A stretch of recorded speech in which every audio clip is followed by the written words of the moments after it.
এই চ্যানেলে সম্প্রচারিত সকল খবরই সচেতনতামূলক এবং শিক্ষণীয়, কোনো কিছুই প্রভাবিত নয়। বীরভূম জেলার তৃণমূলের কোর কমিটিতে অন্তর্ভুক্ত হলেন অনুব্রত মণ্ডল। শনিবার বোলপুরের জেলা তৃণমূল কার্যালয়ে কোর কমিটির বৈঠক শেষে এমনই জানালেন সিউড়ির বিধায়ক তথা কোর কমিটির আহ্বায়ক বিকাশ রায়চৌধুরী।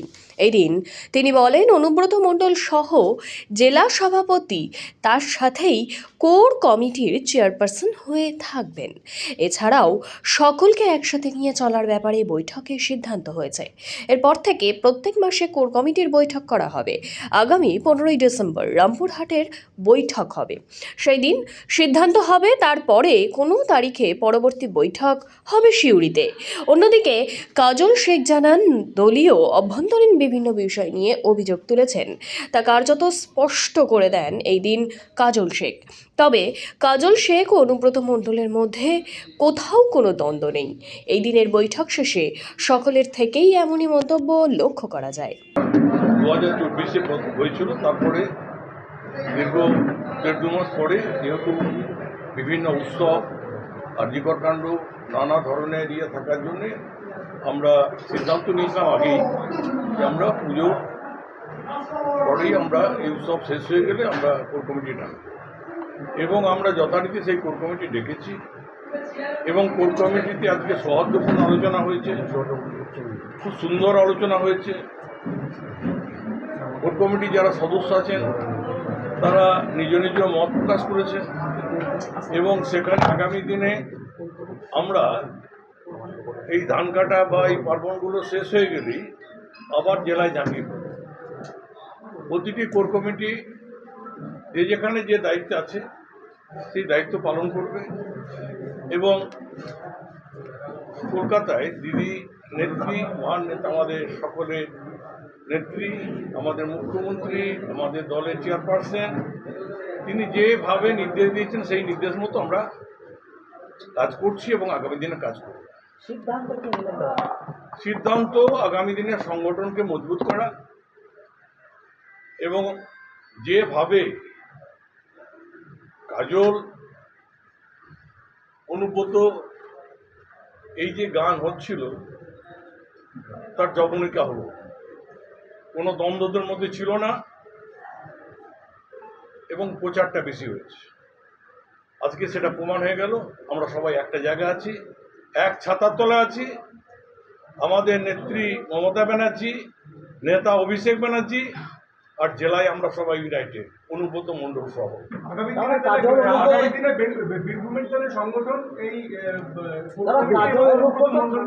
অনুব্রত মণ্ডলকে নিয়ে আমরা সবাই একসাথে লড়াই করব এবং জেলাকে আরো মজবুত করব। দায়িত্ব ছিলেন তারাই থাকবেন এবং তারাই পরিচালনা করবেন। নিশ্চয়ই এবং আলোচনা পরিপ্রেক্ষিতে সবকিছু। ঠান্ডা লড়াই, তা কি অবসান হলো? কিসের ঠান্ডা লড়াই? কোনো লড়াই ছিল না, কোনো লড়াই ছিল না। এই লড়াই তৈরি করা হচ্ছিল, এটা ঠিক নয়। আগামী দিনে মুখ্যমন্ত্রী আজকে আপনাকে ফোন করেছিল, মুখ্যমন্ত্রী আজকে আপনাকে ফোন করেছিল সকালে। মুখ্যমন্ত্রী কি কোনো নির্দেশ দিয়েছিলেন বৈঠকের আগে? দেখুন, সেটা আমাদের দলীয় ব্যাপার। কি নির্দেশ এসছে না এসছে সেটা নিশ্চয়ই সবার সামনে বলাটা, উনি হচ্ছেন আমাদের নেত্রী, সুতরাং জননেত্রী কি বলছেন আপনাদের সামনে বলার তো আমার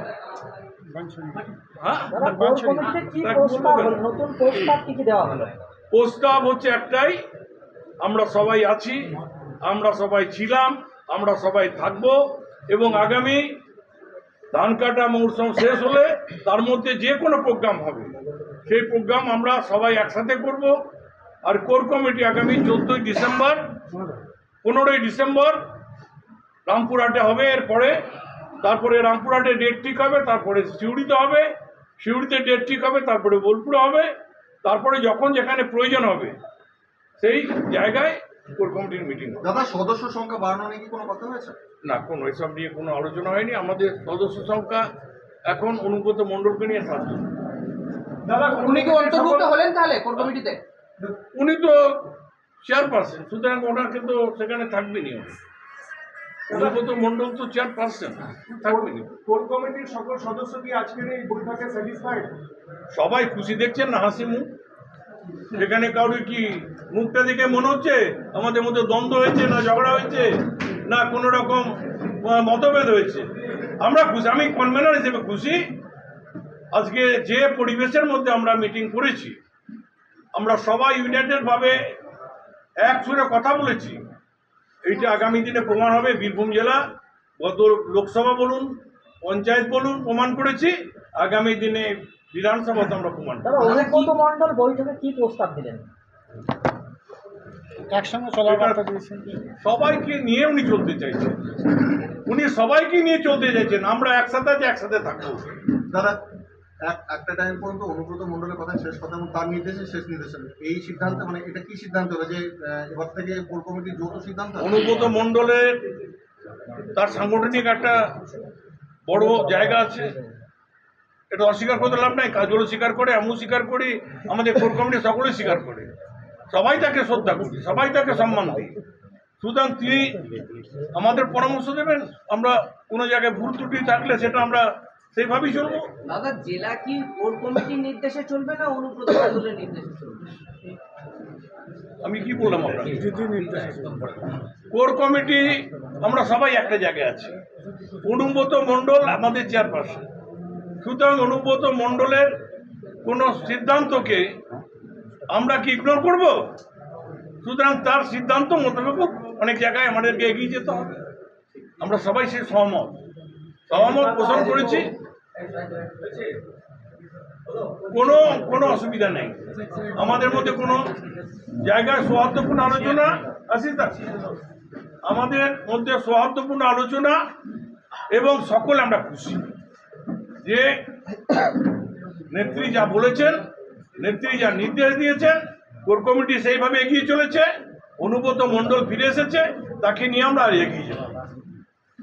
প্রতি মাসে একটা করে মিটিং হবে এবং পরবর্তী মিটিং রামপুরহাটে আগামী 15ই ডিসেম্বর হবে। ওটা আমাদের মাননীয় আশিস বন্দ্যোপাধ্যায় ওখানকার বিধায়ক রামপুরে তাকে দায়িত্ব দেওয়া হয়েছে। তার পরবর্তী মিটিং আবার 1 মাস পরে সিউড়িতে হবে, ওটা বিকাশ দাকে দায়িত্ব দেওয়া হয়েছে। এর মধ্যে যদি কোনো বিশেষ প্রয়োজন হয় তাহলে বিকাশ দাকে দায়িত্ব দেওয়া হয়েছে যে তিনি আবার মিটিং কল করতে পারেন। প্রতি মাসে একটা করে মিটিং হবে। অনুব্রত মণ্ডল দাবি করছিলেন দাদা প্রতি মাসে কোর কমিটির একটা করে মিটিং অবশ্যই হবে। তাহলে আজকে 16 তারিখ নভেম্বর মাসে, আগামী 1 মাস পর 15ই ডিসেম্বর রামপুরহাটে পার্টি অফিসে মিটিংটা ঠিক হয়ে গেছে। দেখুন, কোর কমিটি মিটিং পুরো বীরভূম ডিস্ট্রিক্ট নিয়ে আলোচনা হয়েছে। বীরভূম জেলার 167 গ্রাম পঞ্চায়েত ধরে ধরে আলোচনা হয়েছে। আগামী যে 26শে নির্বাচন আসছে, সেই নির্বাচনে আমরা সকলে সংঘবদ্ধভাবে একত্রিত হবে, ইউনাইটেডভাবে কাজ করব। দলনেত্রীর নির্দেশে, আমাদের যুবরাজ অভিষেক বন্দ্যোপাধ্যায়ের নির্দেশে সেই সব বিষয় নিয়ে আলোচনা হয়েছে। অনুব্রত মণ্ডলের সঙ্গে কি আলোচনা হবে? আমরা সবাই মিলে একসঙ্গে আলোচনা করেছি। এখানে কোনো ব্যক্তি বিশেষে কোনো ম্যাটার করে না। আমরা 7 জন বসেছিলাম, দলনেত্রী এবং আমাদের যুবরাজ অভিষেক বন্দ্যোপাধ্যায়ের নির্দেশে আলোচনা করেছি, এবং কোর কমিটি কনভেনার আমাদের বিকাশ দা আমাদের সকলকে ডেকেছেন। আগামী দিনও যদি বীরভূম জেলার তৃণমূল কংগ্রেস সংগঠন আগামী দিনও যে মিটিংগুলো ডাকা হবে আহ্বায়ক হিসাবে বিকাশ দা আমাদের সকলকে ডাকবেন, এবং আমরা সকলে এসে এভাবে আলোচনার সাপেক্ষে কাজ করব। দাদা, কিছু অভিযোগ জানালেন আপনি? ধরুন, অভিযোগের বিষয়টা এখানে না আসাই উচিত, কারণ আমাদের দলীয় আভ্যন্তরীণ বিষয়। কোর কমিটির যে বিষয়গুলো আলোচনা হয়েছে সেটা দলীয় আভ্যন্তরীণ বিষয়, সে বিষয়টা বহিঃপ্রকাশ না করাই উচিত বলে আমি মনে করি। দলের সব বিষয়ে আলোচনা হবে, ভালো মন্দ সবই আলোচনা হবে, কিন্তু দিনের শেষে একথাই বলবো, আমাদের যে আলোচনাগুলো হয়েছে সে আলোচনায় আমরা সকলেই স্যাটিসফাইড আছি, আমরা সকলেই সে আলোচনায় খুশি আছি, এবং আলোচনাগুলো ফলপ্রসূ হবে। যারা অনুব্রত মণ্ডলকে এবং আপনাকে একই মঞ্চে দেখা যায় না বিজয়ের সম্মেলনীতে, আগামী দিন কি দেখা যাবে? অনুব্রত মণ্ডল আমার অভিভাবক, আমার রাজনৈতিক গুরু, তার হাত ধরে আমার রাজনৈতিক জীবনের পথ চলা শুরু। তো একবার নয়, বারবার আপনাদের মাধ্যমে বলেছি, আজকেও সে কথা বোলপুর দলীয় কার্যালয়ে বসে আমি বলে যাচ্ছি।